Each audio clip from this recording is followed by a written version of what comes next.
how to recover Bereal account after reinstalling.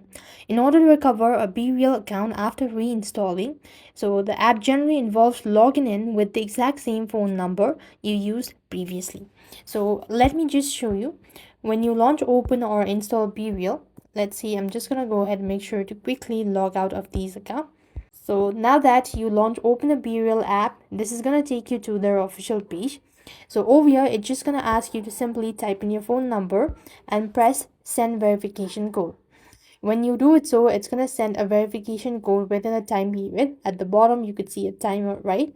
Now make sure to press the allow button, and you want to go ahead and select the send button. As you do it, so this is how you're actually going to recover Bereal account after reinstalling it. So this is how you're going to do it. That's it. I hope the video was helpful. Make sure to like, share, and subscribe. Thank you for watching. See you in the next video.